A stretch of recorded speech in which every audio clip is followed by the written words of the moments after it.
ഇനിയൊരു പ്രളയമുണ്ടാകുമെന്ന് ധരിക്കേണ്ട എന്നാണ് ആ പുരോഹിതൻ പറഞ്ഞതായിട്ട് കേട്ടത്. പുരോഹിതന്മാരുടെ ഇടയിലും ചിലപ്പോൾ ചില വിവരദോഷികളുണ്ടാവും എന്നതാണ് ആ വാചകത്തിലൂടെ വ്യക്തമാകുന്നത്. ഫേസ്ബുക്ക് കുറിപ്പിലെ വിമർശനം സർക്കാരിനും ഇടതുപക്ഷത്തിനുമെതിരായിരുന്നു. അതിന് മുഖ്യമന്ത്രി നൽകിയ മറുപടിയാകട്ടെ തികച്ചും വ്യക്തിപരവും. ഞാൻ പറഞ്ഞത് അവിടെ ഇപ്പോഴും കിടപ്പുണ്ട്. വ്യക്തിപരമായ പരാമർശങ്ങളോട് ഞാൻ ഒരിക്കലും ഒരിടത്തും പ്രതികരിച്ചിട്ടില്ല, അതിനി ഉണ്ടാകത്തുമില്ല. ഫേസ്ബുക്ക് കുറിപ്പിലേക്ക് തന്നെ അദ്ദേഹം വിരൽ ചൂണ്ടുമ്പോൾ വിമർശനത്തിന്റെ രാഷ്ട്രീയ ഭാവി വ്യക്തം. മുഖ്യമന്ത്രിയുടെ പ്രതികരണത്തിന് പിന്നാലെ വിമർശകരെല്ലാം ശത്രുക്കളല്ല എന്ന് ഫേസ്ബുക്കിൽ കുറിപ്പിട്ട പാർട്ടി തിരുവല്ല ഏരിയ കമ്മിറ്റി അംഗം ഇന്ന് നിലപാട് കൂടുതൽ വ്യക്തമാക്കി. റെയിൽവേ സ്റ്റേഷൻ പരിസരത്ത് പരിസ്ഥിതി വാരാഘോഷ പരിപാടിയിൽ കൂർലോസിനൊപ്പം വേദി പങ്കിട്ടുകൊണ്ടായിരുന്നു ഇത്. ഉറച്ച നിലപാടുകൾ ഉറച്ചു പറയുന്നത് തന്നെയാണ് ഒരു നല്ല വ്യക്തിയുടെ ലക്ഷണം. അത് പ്രകൃതിയുടെ കാര്യത്തിലാണെങ്കിലും പൊതുവായ രാഷ്ട്രീയ കാര്യങ്ങളിലാണെങ്കിലും പറയാനുള്ളത് തുറന്നു പറയുക, ആരെയും ഭയപ്പെടാതെ തുറന്നു പറയുക എന്ന് പറയുന്നത് ഒരു പ്രധാനപ്പെട്ട കാര്യം തന്നെയാണ്. മുഖ്യമന്ത്രിയുടെ വിവരദോഷി പരാമർശത്തെ പ്രതിപക്ഷം രൂക്ഷമായ ഭാഷയിൽ വിമർശിച്ചു.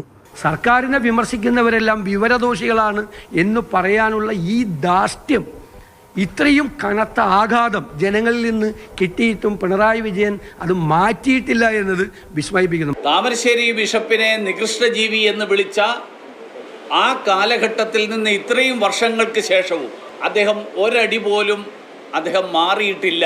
വെള്ളാപ്പള്ളി നടേശനും പിണറായിക്കെതിരെ രംഗത്തെത്തി. പിണറായിയുടെ ഭാഷാ ശൈലി എല്ലാവർക്കും അറിയാം.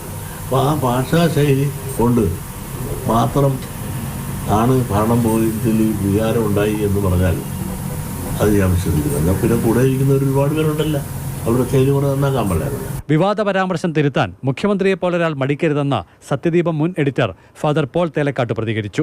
ജനാധിപത്യം എന്ന് പറയുന്നത് വിമർശനത്തിലുള്ള സ്വാതന്ത്ര്യമാണ്. പല അഭിപ്രായങ്ങളും പല വീക്ഷണങ്ങളും ഒരേ കാര്യത്തെക്കുറിച്ചുണ്ടാകാം.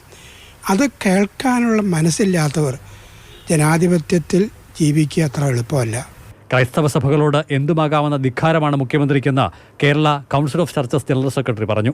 ആനപ്പുറത്തിരിക്കുമ്പം ആരും കടിക്കില്ല എന്നൊരു ചിന്ത, ഈ ആനപ്പുറത്തു നിന്ന് ഇറങ്ങേണ്ടി വരും, ജനങ്ങളുടെ മുൻപിൽ എത്തേണ്ടി വരും എന്നുള്ളത് അദ്ദേഹം മനസ്സിലാക്കേണ്ടത് ആവശ്യമാണ്. എന്നാൽ ഗീവർഗീസ് മാർ കൂർലോസിൻ്റേത് സഭയുടെ നിലപാടല്ലെന്ന് യാക്കോബായ നേതൃത്വം വ്യക്തമാക്കി. വിവിധ ബ്യൂറോകൾക്കൊപ്പം മാതൃഭൂമി ന്യൂസ്, പത്തനംതിട്ട.